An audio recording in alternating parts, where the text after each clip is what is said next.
First rule of book club is we don't talk about book club. Second rule of book club is we do not talk about book club.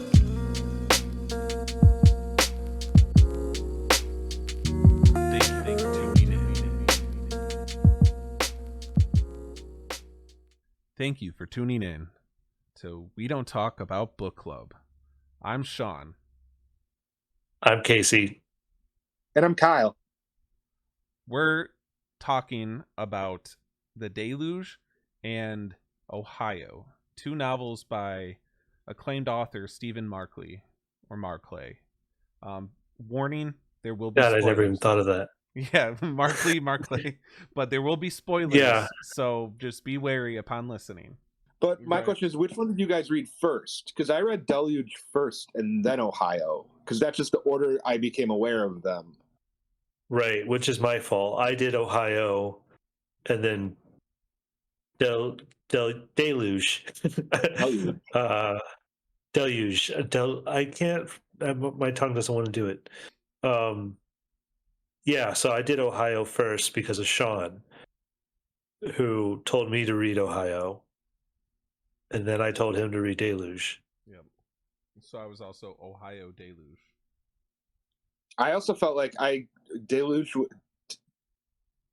was published in February of this year, and I think I was reading it by April. And for me, that's quick to a book. I'm almost never that fast to something. And I had just happened to have seen you, Case, and you were, giving it positive, and I needed something to read. I was like, yeah, no, that sounds great. I wrote it down behind the bar here, and got it.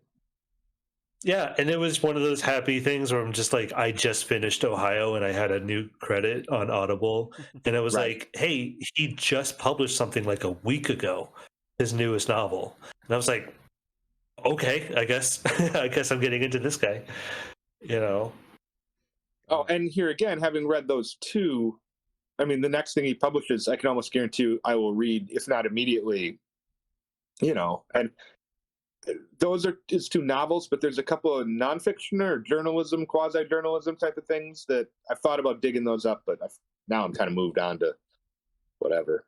Yeah, like Tales from Iceland, I know was something that he did. That might have been one of the first travelogue, and and something about how to publish this book or get this book published or something like that, about like his experiences in publishing as an industry, which that one actually intrigues me a little bit more than Iceland, but the quality of his writing, sure, they're both good.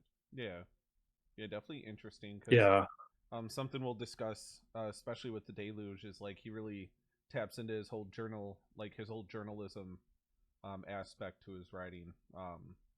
Because he was a journalist and all that, so you really get to see it with, especially The Deluge. He really kind of, it helps with that world building a lot. Yeah, no, I can see how his sense of narrative is informed by a journalistic sensibility of like reporting the scene, like giving you enough of the scene that you get a vivid image of it, but also keeping things moving and concise and readable. And Yeah, I always love when I find out that like the novelist that I'm reading is also a journalist. It's always like, oh yeah, okay, that makes sense. Like there's just this perspective of like the newspaper man, Right. Like I got obsessed with Hunter S. Thompson when I was a teenager, and like, I feel like I just kept falling into different journalistic, quasi-journalistic narratives like that. It's just, I don't know, it's a cool perspective. Yeah, the ability to like cover a scene adequately, like provide adequate detail, and it's like the facets of a happening, like being able to get it summed up and I don't know, I see saying the same words, concise, whatever it is. Right, because I mean, there's the authors that you read that have beautiful prose, and and I would put him in this category. There are points where I was just impressed with the word flow, but yeah, continue. Right, and that's what I was going to say, where like I don't expect that marriage of like good, beautiful prose and really precise, articulate world building and articulate storytelling like that. You know what I mean? Yeah, but it's that combination of like the articulate is the functional part of it. Like it keeps you engaged as a reader and it keeps you flipping pages. But then the beautiful side of it is what draws you in and makes you say, wait, this is a really good book. Like this is well-made art. So it's interesting how that journalistic sense and that prose sense can combine to drive the whole package forward from different directions. Like I didn't even necessarily think about his writing in this way until you start presenting it this way. And like, yeah, I can see all that. Yeah. Sean, what did you find more appealing, like between Ohio and Deluge? So overall, I would say that I preferred the Deluge because of its element of like kind of speculative fiction. I really liked when it dove into the whole science of it and everything, and just kind of like how it was just spans forward to the 2030s and everything, and he's like setting things up on how it's going to be because of this stuff happening with the climate and everything. But I will say that Ohio, I really appreciated how, like, as someone who's now in his 30s, that book just kind of put into perspective, like, I know a lot of people that it's like that would be characters in that book. Like that whole, you're out of high school and all of you guys are in these different walks of life. You got people who are like, they're strung out on drugs. You have people who fought in the war. I thought Ohio captured that really well. So I do want to give praise to Ohio for that, because I was reading it and I'm just thinking about people from my hometown that, they got all this shit going on and, been through all that. So, but I am more partial to the Deluge. Really? See, I haven't decided, because I feel like, I mean, they both made me feel something. I think I liked what Ohio made me feel more than when the suffering that the Deluge put me through. But then I think of like, how impactful just this book was, that like I was just walking around with dread just the whole time reading it, and like having to kind of remind myself that like it was fiction. And I think that was really, really impressive. So, Ohio didn't do that. Ohio stayed a book. Ohio was clearly fiction, like purely fiction, and you could carry it as such. But I think I know exactly what we were talking about with the Deluge, and it had this sense of groundedness in our current reality and zeitgeist. This I've said in conversation, recommending the Deluge to people recently, and I may have even said it to you on the phone the other day, Casey. As soon as I saw a news thing come through my feed about missing Titanic submarine, I immediately thought of the mission to Mars. And that mission to Mars in Deluge is such a subtle plot point. Like it's a Pluto in orbit of the master plot. It's part of the book, but how many words get devoted to it or how many lines of dialogue, but it gets referenced. And like I said, as soon as I heard about missing submarine with billionaires, I just thought of that Mars mission, and how long is this going to be? How is this? We know how it'll resolve itself, but like, what kind of resolution are we going to get? How quickly we'll get there? And what I loved about that plotline in the Deluge is they never resolved that. It was always just missing, and then they dropped it in the last 200 pages. The last 200-300 pages, I don't think it was ever mentioned again. But in the core of the book, when he has all these devices in place to build that tension, like that was one of my favorites because of how little of a point it was. It's a footnote. Yeah, I completely forgot about that plot point too. So that just those last 100 pages, they're 200 300 pages, it just focuses, it goes all in on this stuff with Kate and oh god, everything just gets turned up.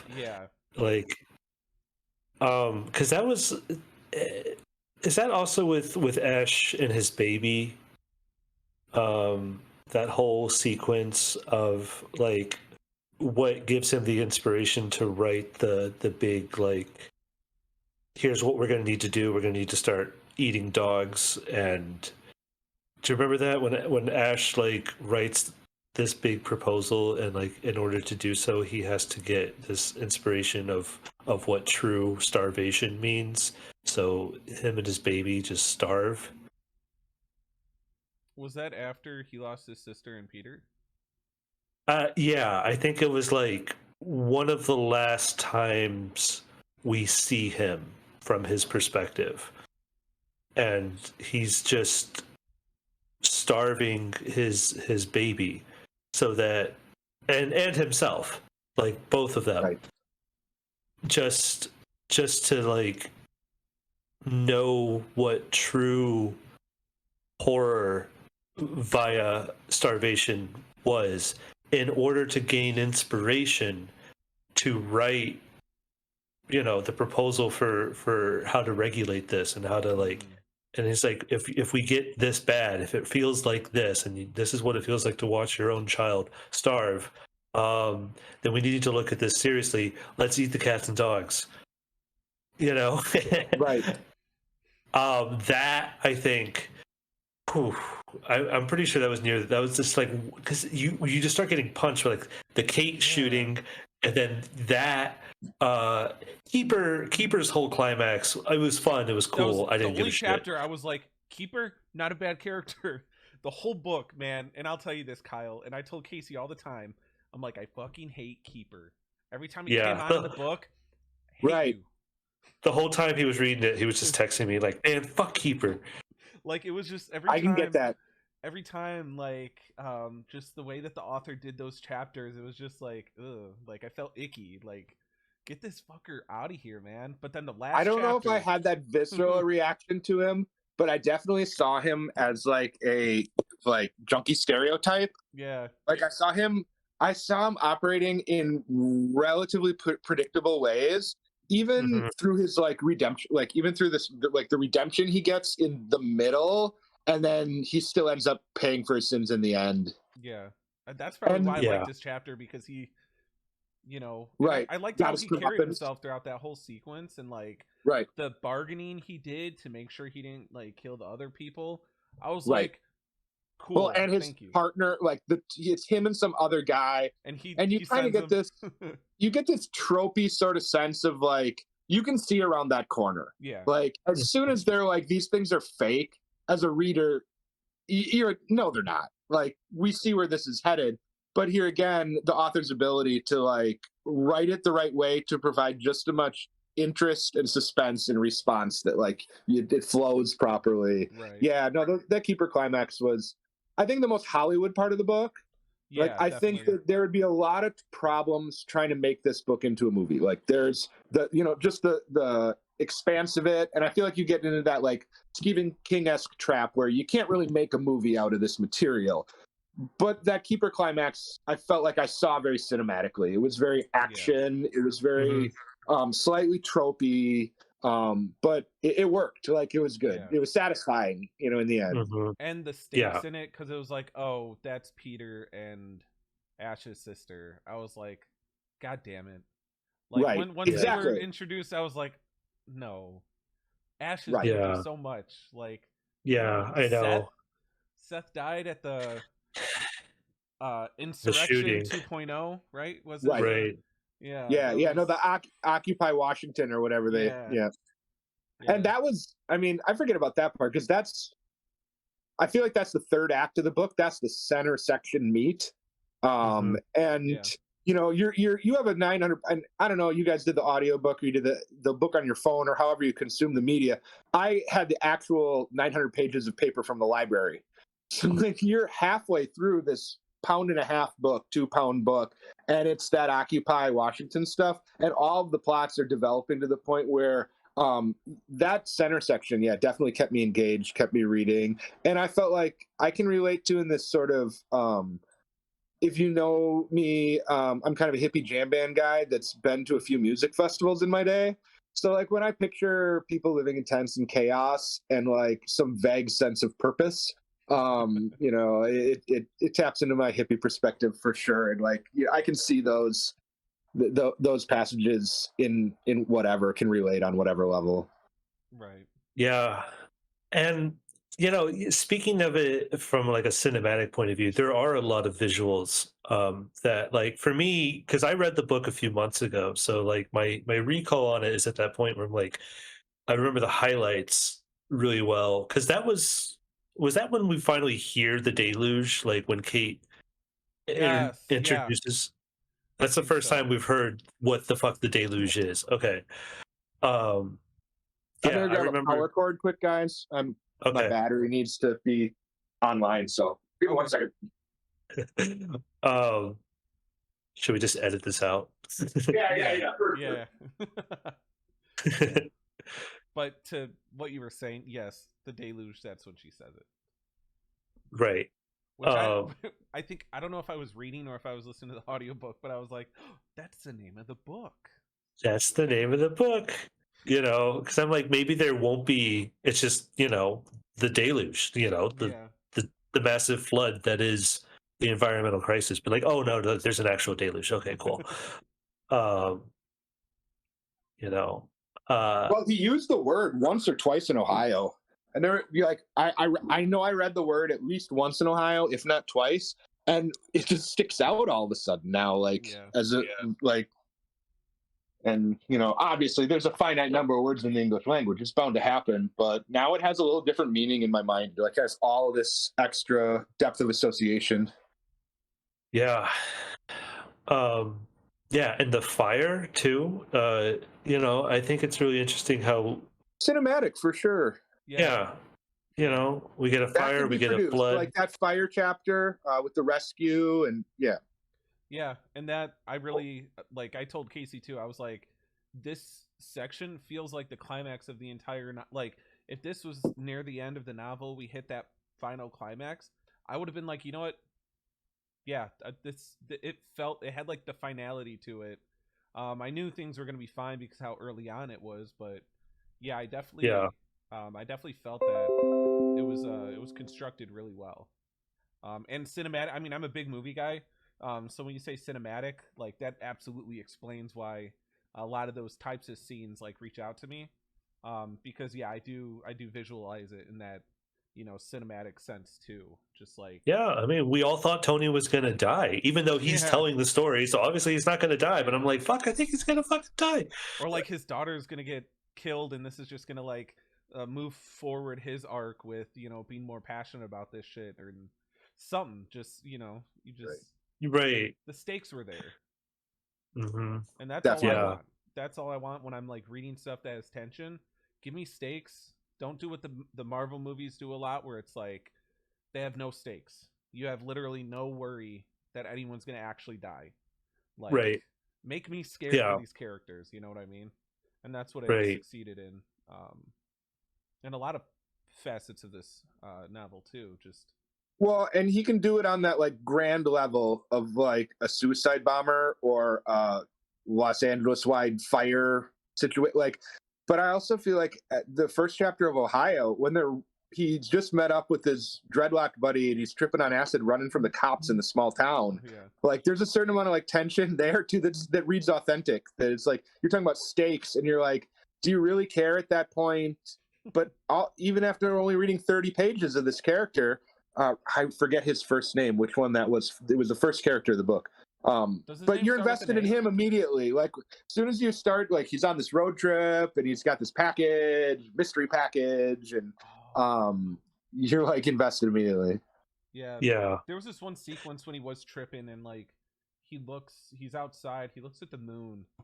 I need to look it up. But I'm trying to look up passages and it's not working because I listen to it on audiobook too. But yeah, I was going to say that too, because like that opening part was like, okay, cool. I'm in for the long haul of this book, just because like I really liked just following this, dumb, like, just he's so reckless so quickly in the book, and you're just like, oh God. And like Like he's but it also seems bored. to be working in the moment, like reckless, absolutely, and like that's what's building the tension. Is that like anybody who's been in remotely relatable circumstances to this sees how bad of ideas these are, but he's going for it. Right. You get the sense that like he knows what he's doing, so you're just like, I guess this is, you know, a day in the life of a smuggler. Exactly. Yeah.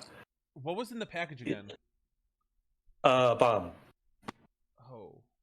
That was the big climax, kind of like you figure out, and like I like this way that he does things because like he puts information very journalistically, where like you, the reader, kind of have to infer what has happened. That like he brought in a bomb that the something brothers and some other guy went and tried to blow up a mosque and killed a couple people, and Bill never got caught. But it's like the fact that he was this activist the whole time, anti-war, all this shit, and I guess I never even really thought about what was in the package until now. I was so distracted by the climax of the book of the the obvious climax, that murder. By the time I was at the end of the book, I don't think I was looking back to say what was in Bill's package. Yeah, they made it sound so inconsequential. They made it sound like it was too small to be drugs, it was too small to be money, it was too small to be all these things. Right. Yeah. And I just remember when he's hanging out with the dreadlocked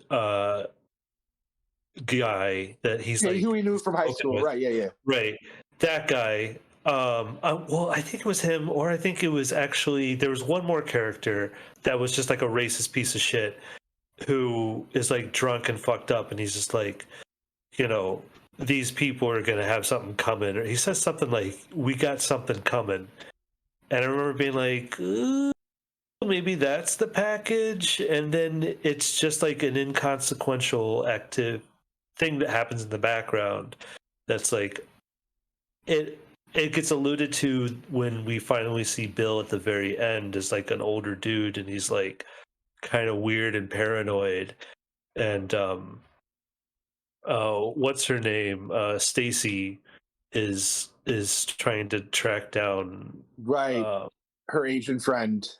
Her girlfriend.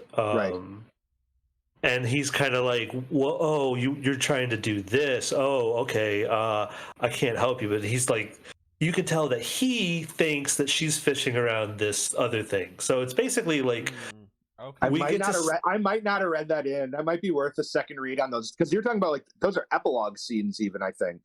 Yeah. So the story as a whole is that Bill was this self-righteous dude in high school and ends up transporting a bomb across state lines that kills a couple people, and he has to live with that for the rest of his life. See, I got so caught up in like the sexual tension and sexual drama of the VHS tape and the football players, and then like, obviously that leads to murder years after the fact, and like I spent so much time following that side of the plot. I think I missed major things with that Bill side. There were things that, I mean, like, how did you feel about what we found out that what's his name did to what's her name? I can't remember. Right. No, I have the same problem, Casey. I got the girl that we see her get murdered, like the last scene of Ohio. She gets murdered on the dock. Okay, who was the missing girl's name? What was her name? I can go get the book. Was it Trina? It wasn't Tina, because that was... Tina was the one who was Tina was assaulted. the girl from the football players in the tape. Yes. Hold on. Yeah. But Stacy's the pregnant one who Bill was like in love with, right? Stacy is the athlete who is also gay, and was like seeing this girl, and then her mom catches them. Oh, okay. Do you remember who I'm talking about now? Yes. Yeah. Because And I remember the whole arc with the girl who disappears. She goes missing. I thought she Not was the Tina one who goes Ross. to Asia or whatever. And Yeah, Stacy? No. not Stacy. It was Stacy's girlfriend. Stacy's girlfriend, right. Oh, so Stacy's girlfriend was murdered? Yeah. Well, missing, and then somebody took her online, they were trying to make it, they were covering up for the fact that she was murdered by using her identity online as like an anti-catfish. And Stacy is like, there's no way this is her. Right. And Lisa is the Asian girl's name. Lisa. And see, this fucked me up. This would have been my note to Stephen if I were to read this. It'd be like, Tina and Lisa have the same eye, and that's going to fuck people up because that fucked me up. No, I kept those characters relatively separated, I think. And Tina's the one who is at the climax murder. Yeah. With the plastic bag and murders the football player. Right, the football player who's right. Yes. And what was the football player's name? Okay, sorry. He wasn't Dan. It wasn't Dan Eaton. It wasn't Bill Ashcraft. Ashcraft. Okay, that I was thinking A for Ash. Ashcraft. Yeah, that's Ashcraft. Why. Okay.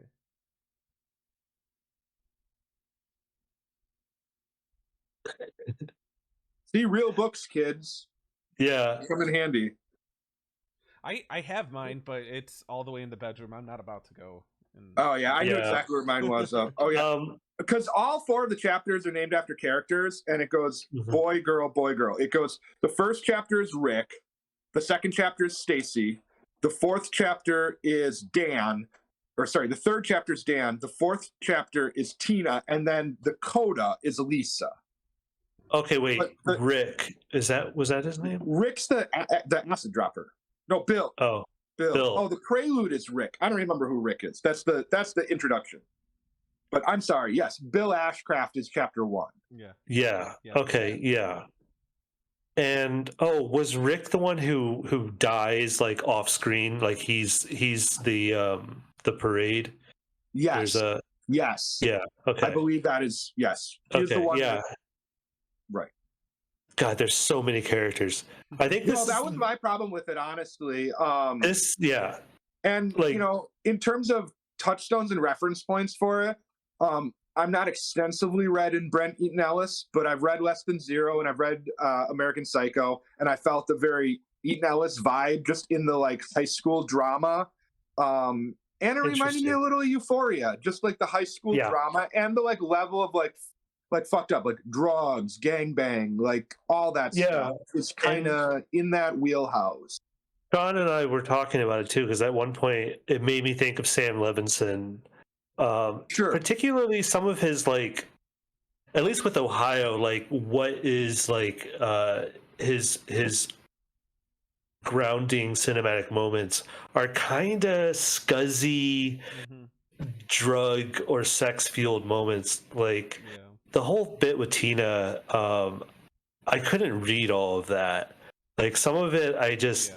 There's raw passages for sure. There's really raw moments, and I'm just like, ooh. As I mentioned in the last podcast, like sexual violence, I think the older I get, the less entertaining it becomes. And that was my only part of that book where I'm like, it felt kind of just like a gimmick. Well, I think he presents that plot point in terms of the tape and the activity and whatever. He presents it vague enough through most of the plot of the book that it keeps the reader intrigued. But by the time you get to like how little consent there was and how much it was an exploitative situation in the end, you're like, of course it always is, right? Right. Talking about this inference that you have to do to like learn the shit that went on in the background. I enjoyed that, and I inferred everything that we learned from Tina's chapter, that they just bullied and coerced her into becoming their sex toy. And like, you hear that from all the other stories, and part of me is like, don't make me see it, like, I don't need to see it. Right. And then, okay, cool, now I'm seeing it and I'm feeling worse for her. Right. But I'm not learning anything new. I'm not, except I guess that what's her name, that fucking psychopath girl orchestrated it, the one that Stacey. Like not Stacey, like no, the one no, I know who you're talking the about. One who was tied up with Bill. Yeah, I want to say it's like with the K, or I got the book right here. That's the one I thought was Stacey's. Okay, so that's the first one he visits, right? The girl who actually held the camera. Yeah, the one who wasn't she dating the football player, but she was like cheating on him with Bill. Yeah, and like she made that one girl suck that one guy's dick in front of her. Correct. Yeah, and has a drug problem in the future, and she's a whole fucking mess. Kaylin, Kaylyn, yes. Kaylin, which I thought was actually at the time such a good name. I struggled with that one because I never knew how to pronounce it in my head. Right, but just as like a trashy Midwest psychopathic girl, like Kaylin would be the name. Kaylyn's a whore, right? It just goes without saying. You just see it as like, oh, that was the high school slut. Okay, yeah. Well, I guess she wasn't. I guess it was Tina, but yeah, that Midwest high school slut shame vibe was so real. Because I was in high school right after 9/11, that's my age group, and like I love how much of that book touched on that. Like, it reminded me what it felt like, and I had forgotten that there was that tension back then of like, you're for America, right? Oh wait, so Rick was the one who was him and Bill were close, and he saw Bill wearing the anti-war shit, and he was like, "Fuck you, man," right? And then Rick is killed in war. And they have the whole like parade to celebrate him, right? Right. Okay, it's all fucking coming back now. Okay. Yeah. And it really does touch on the whole 9/11 thing. Like, for sure. Insanely. It exists within the shadow of that event. Like, the plot on this meta level is informed by 9/11. Like, so much of the last 20 years of living in this damn country has been, Yeah. I mean, up until COVID, it was the touchstone. And now I feel like, in some way, like, COVID has become more of a touchstone than like the war on terrorism. When we're out of Afghanistan, we're out of Iraq, and now that's the thing that we're like looking back on, that's informing our sense of trauma collectively as a nation. But like, for 20 years, our collective sense of trauma revolved around those towers falling. Yeah.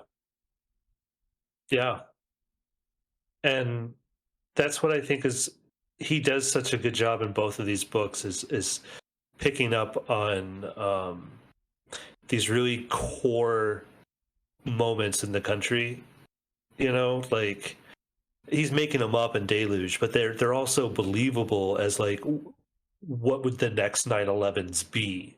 Right. And it's like Chicago floods, Indianapolis disappears.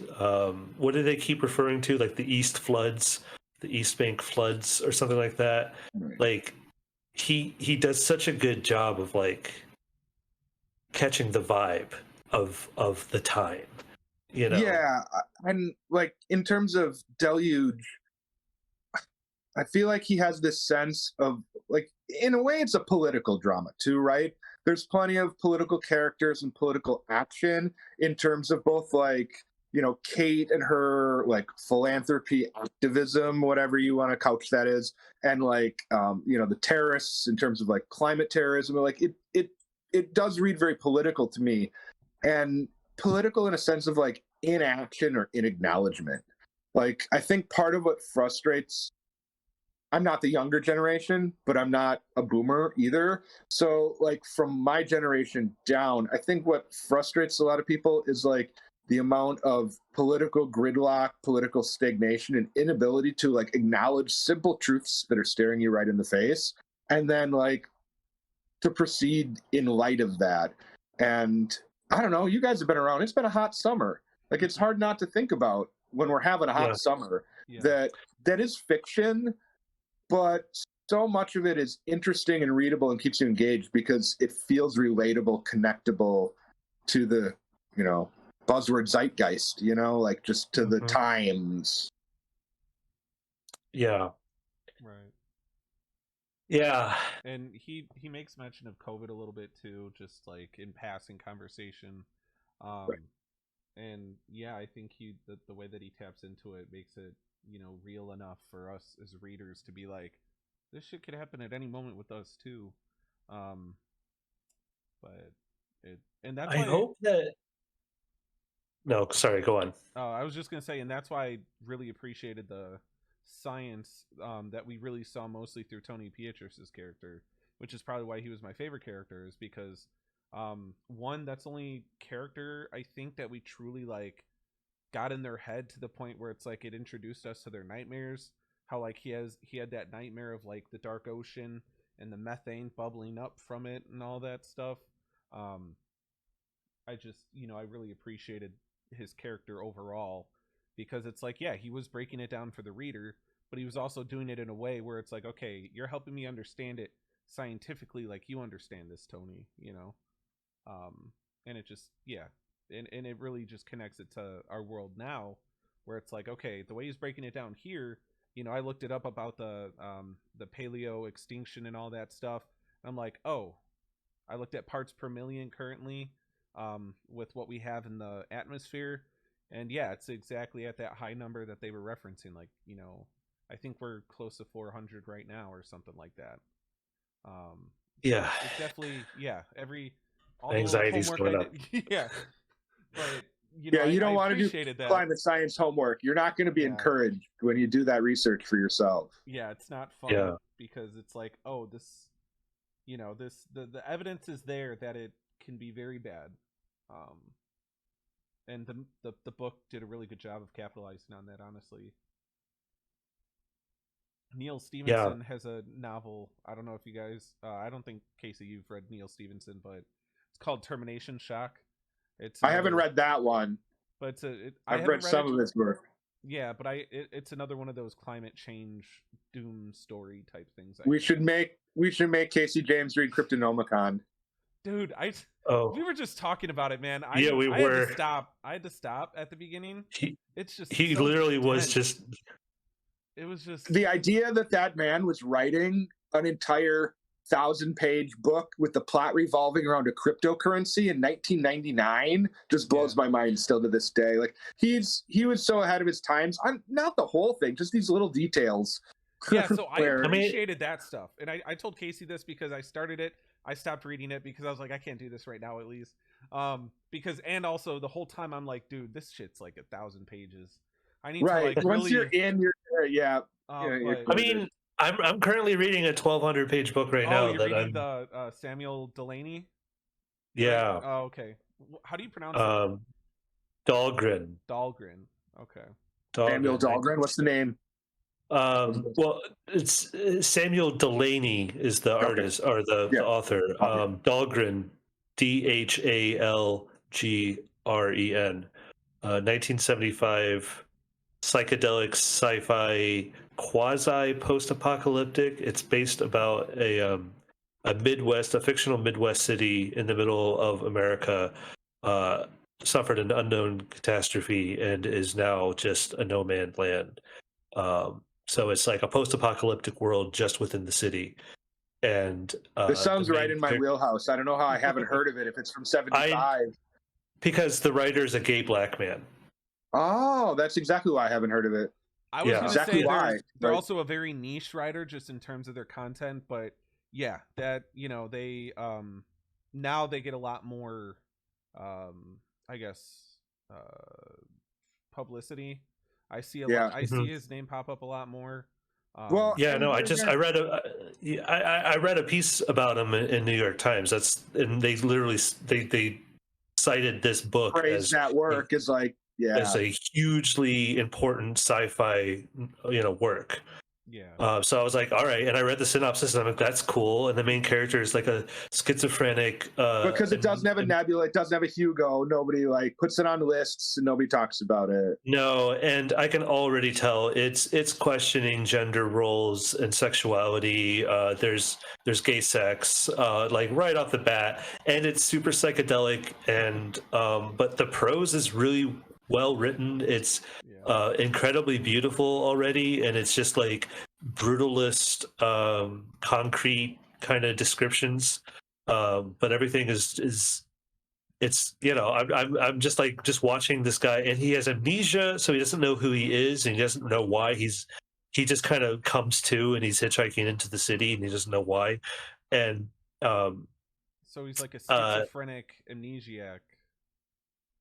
Yeah, and he doesn't know his name, so he's just referred to as the kid, and he's 27, but he looks a lot younger. It's a sequel to Blood Meridian. Yeah, basically, like he is the kid.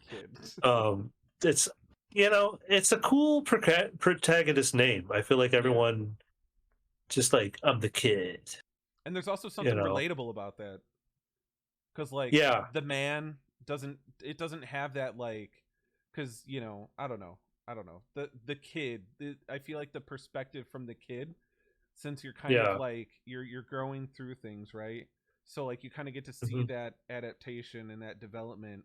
But if you're following the man, it's like you're already an adult, you know, you don't get a lot of that growth. And I think that's why in a book the kid is more captivating, because you really feel the growth. But when you're a full grown dude, it just no one would care about Billy the man. It's a way to front load the character's dynamic. Yeah. Yeah. But how far are you into it? I mean, probably just the first 100 pages. As an audiobook, the first like 2 hours. It's like 34 hours long. So, you know, I read really mixed reviews about it too. Some people were like, this is the most boring thing I've ever read, and other people were like, this is the most transcendent thing I've ever read. Yeah. I just have to imagine there's a lot of biases. Like, I feel like I've been rewarded with length more times than I've been disappointed with it.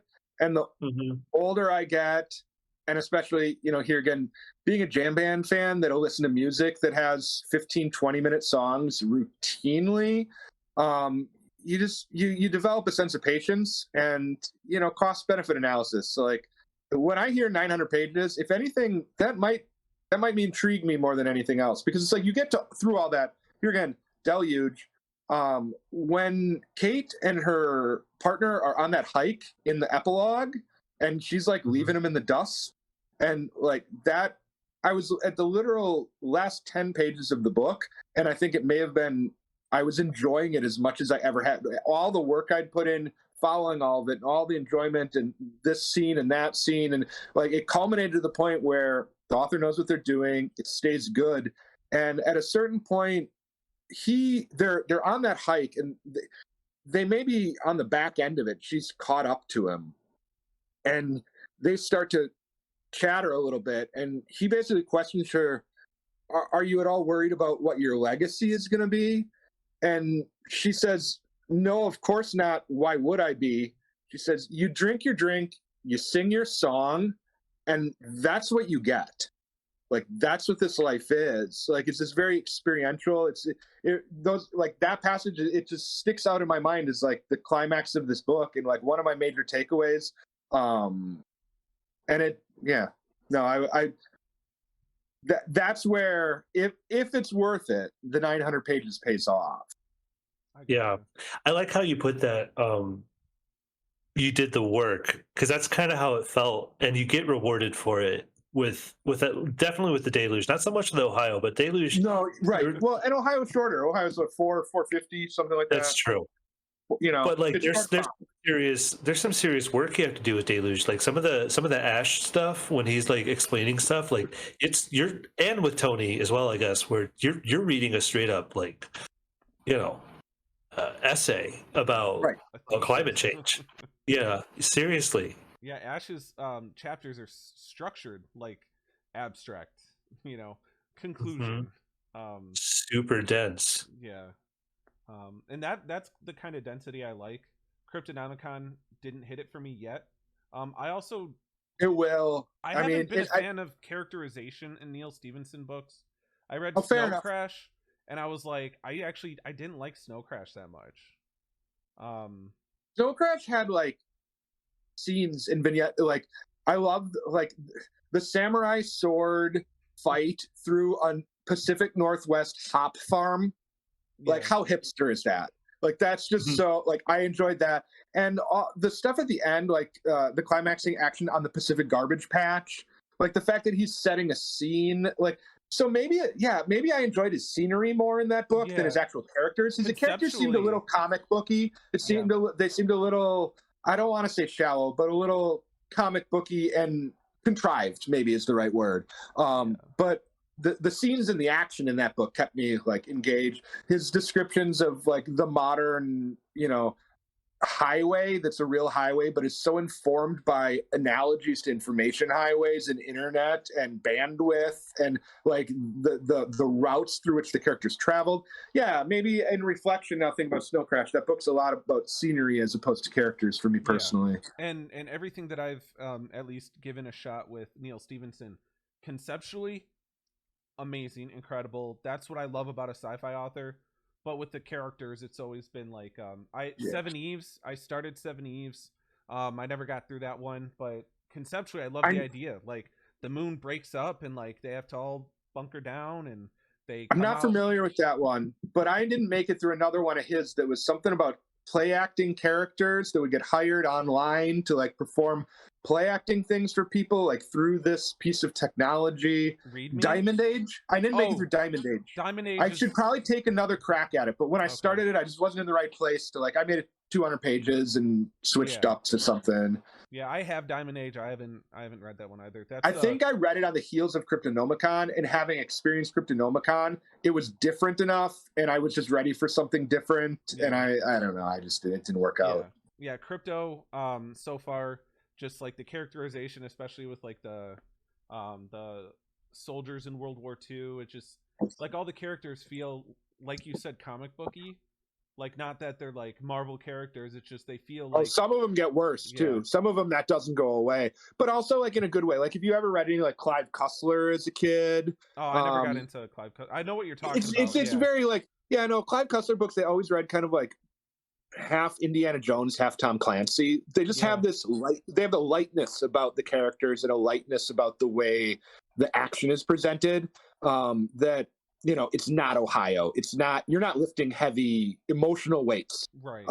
But you are entertained and it is fun. Yeah. So and see that's what I could appreciate about it too. Is like you don't have to be constructing like this really deep, nuanced character study with all your characters. Just personally, I love to notice that about a book. Like I want to go into a book and it's just like secondhand that I'm like, oh wow, this is really structured. This is really well written. This is a character study essentially. That just usually is just like a plus for me, right? Right. But it doesn't mean every author even has to do that. Like you have fun with it, like any other artist with anything else, right? But while we're on the subject of characters, Kate, I didn't like her at all. I didn't think she earned any of her stature that she was basically given by the end of it. A little bit of martyrdom. I didn't think she earned it at all because she felt, and Casey and I talked about this a lot, she felt like she was just like a caricature of how we see like third wave feminism nowadays or something like that. It looked like you take AOC and you're like, let's dial her up to like 1,000, and then like this is Kate Morris, the conservatives' worst nightmare. Yeah. Well, I feel like she was designed to be problematic for a male psyche and male reader. Like I feel like there were aspects of her character that were designed to titillate and intrigue the male psyche, but when you took her character on the balance, she's gonna drive any man crazy. Like she's not designed for a man. So like that whole tension between those two aspects of like at first she's hot and she's sexually liberated and blah blah blah. Like it could seem like a good time when you meet her at the bar, but like a relationship with her like the problems transcended some of the sexuality into just like pure power perspective, political perspective. Like she was so selfish. Like she was so agenda driven, and you saw that operate from her sexuality through her politics to her relationships to like, and the more that got exposed throughout the book about her, I feel like the more that got reinforced to the point where I felt like she was just designed to be problematic to the male psyche. Like you're just not supposed to know what to do with her. And the more you deal with her, the more you're and it's like it's cool that we got to see it through Matt's perspective for most of it. Because as a character, I liked Matt as a character, but it's just with her, it's like he was also just kind of a mirror for her. It's just like he didn't have a lot of depth or dynamic going on. He was basically what Nick Carraway was to The Great Gatsby. Like I feel like he was just there. I think it's because we were in his head, we weren't in her head. So I think that's also another thing too. Is like just writing him, you're kind of getting more of the just perspective, but with her, she was never a POV character, right? It was always right. Well, she never could have been, considering not to go all identity politics, but just considering who the author is and what he does. He can't write her from the inside out. It's just he's not that. So, and I think that's one of the ways why she reads to me the way she does. It's just like the raw nature of who conjured her, and how she was conjured. But contrary to that, what was the terrorist's name? The main terrorist girl, Shani or something? Of 6 Degrees, Shane. Yeah, Shane. Yeah. So and I don't know if that was intentional. I really liked Shane. I thought Shane was an awesome, almost antithesis to what we got with Kate. Kind of thought it was like, oh, they were a thing a little bit. Like in how they elaborate later in the book, they're like, oh, they hooked up and they had like a close relationship, and then they went their separate ways. Kate did her thing, Shane did her thing, and they kind of had that parallel. But I liked Shane a lot more. I'm glad that she got an ambiguously happy ending, because they were trying to kill her, which that was also a really well done chapter. Still kind of pissed at how she is as a mother, but at least she's out now. But just as a parent myself, I'm reading that and I'm like, what are you doing? Why are you bringing that kid to these fucking terrorist meetings? And when she like almost gets blown up, that was, and that's the last time I see her. But I love I wonder, I think it might have been the guy who was in the military. I forgot his name.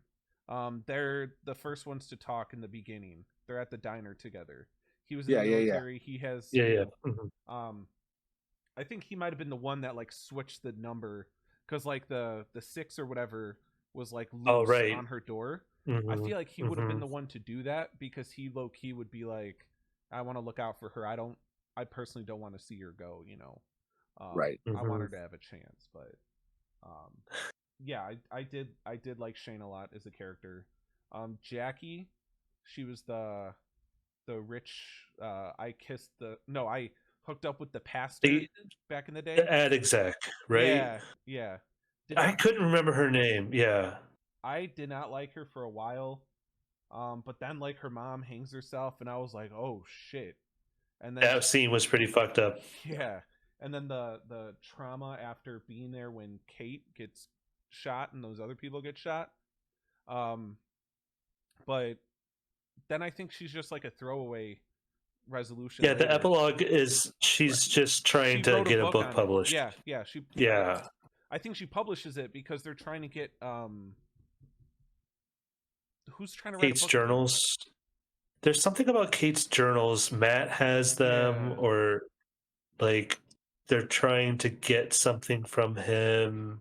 And they're like, oh, this is what Jackie did. She capitalized on the death of Kate or something like that. It was kind of a throwaway.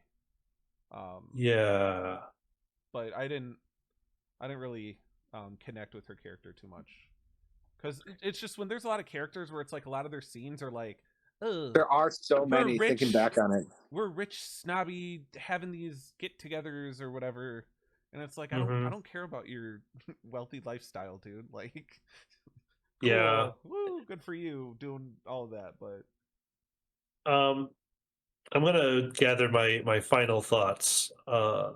Just to try to sum it all up, how I kind of felt about it, because like there's so much I want to say that I keep like thinking of, like, oh yeah, that guy and that whole storyline. Um, but what I think I enjoy most about his writing is that he builds so much that you can personally look wherever you want, and like that's the experience that you have as the viewer. Like the fact that you guys didn't catch on about what did we say her name was? Not Tina. Halen? Lisa.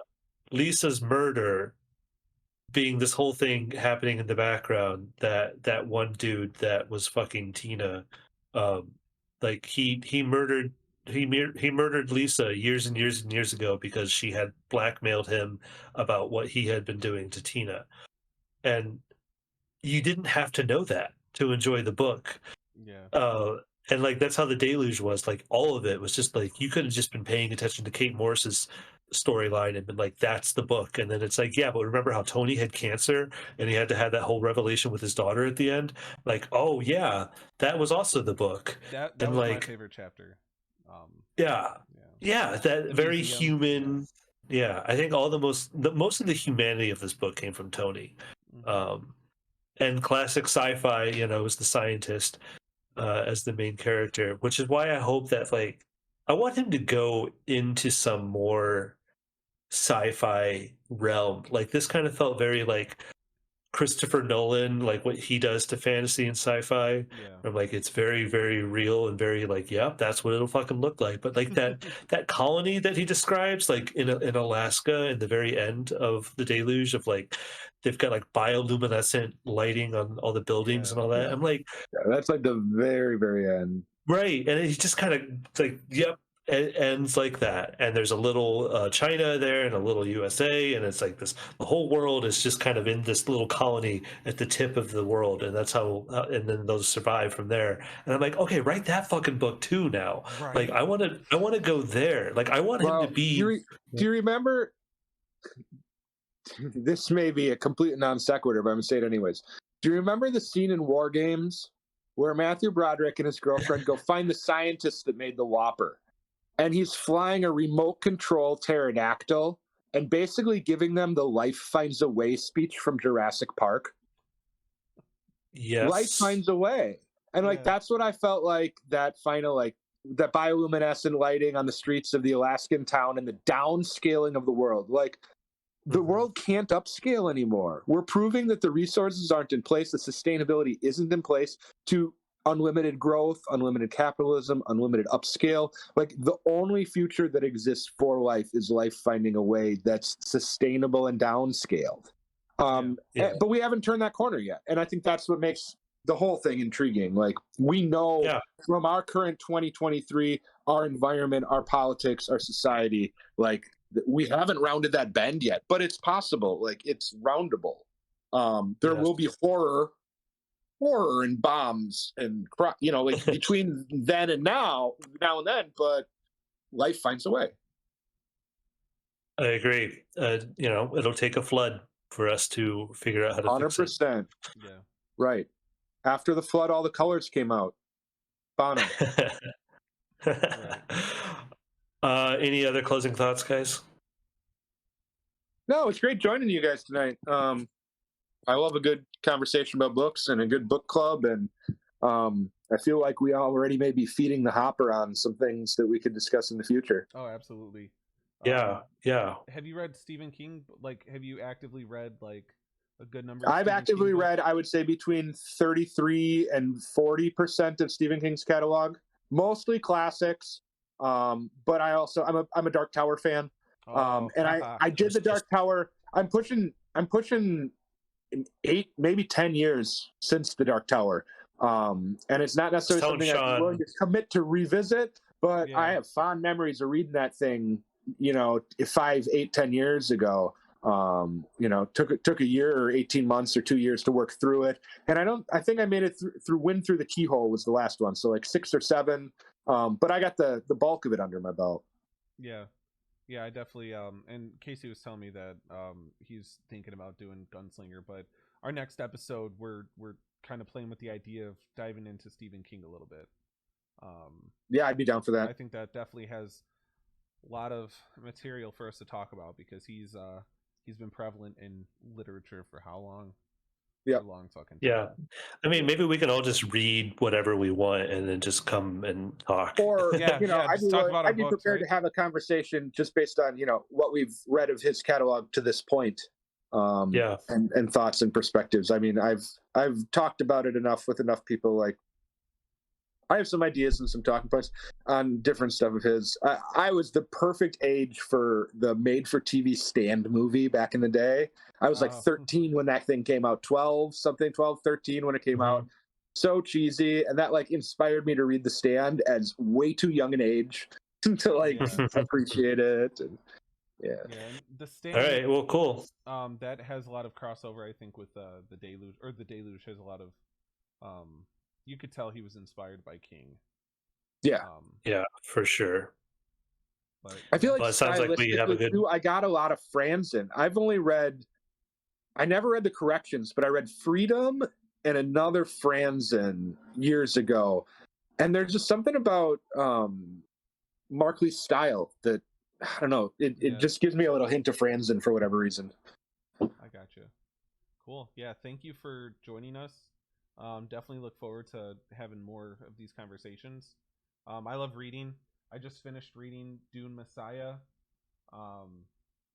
I'm probably gonna start reading. Oh, I'm currently reading Echo Praxia by Peter Watts.